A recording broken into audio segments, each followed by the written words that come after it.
जन्म कुंडली का सप्तम भाव जीवन साथी का भाव कहा जाता है। इससे पति पत्नी, विवाह, स्त्री सुख, दाम्पत्य में कलह, मतभेद तथा व्यापार की साझेदारी में विवाद, भाई भतीजा आदि विषयों पर विचार किया जाता है।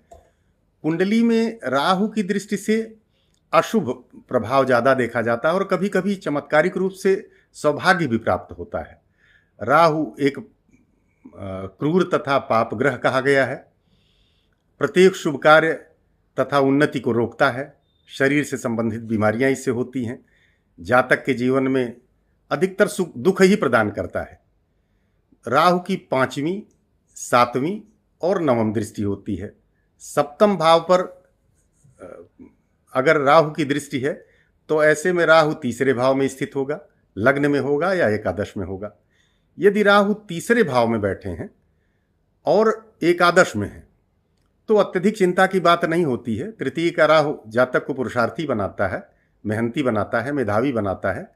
जातक अपने काम में व्यस्त रहता है, इसलिए दाम्पत्य पर ध्यान नहीं दे पाता और थोड़ा सा जीवन साथी के साथ अनबन रहती है, निरस्ता रहती है। लेकिन एकादश का राहु जो है लाभ की दृष्टि से अच्छा है, जिससे धनार्जन में जातक व्यस्त रहता है और दाम्पत्य पर समय कम दे पाता है। जीवन साथी के साथ मामूली मतभेद रहता है। कुल मिलाकर तृतीय और एकादश का राहु ज़्यादा अशुभ नहीं है, जातक के लिए बेहतर है और दाम्पत्य में थोड़ा बहुत अनबन और परेशानियां रहती हैं।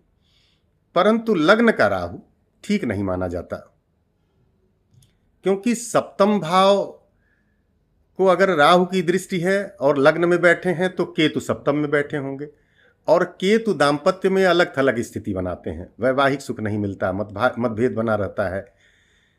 साथ ही अगर राहु शनिवत हैं तो सदैव उदासीनता बनी रहेगी, एक दूसरे को धोखा देने की प्रवृत्ति होगी। जहाँ तक विवाह विच्छेद की बात की जाती है तो पहला नाम राहु का लिया जाता है, दूसरा शनि का और तीसरा सूर्य का।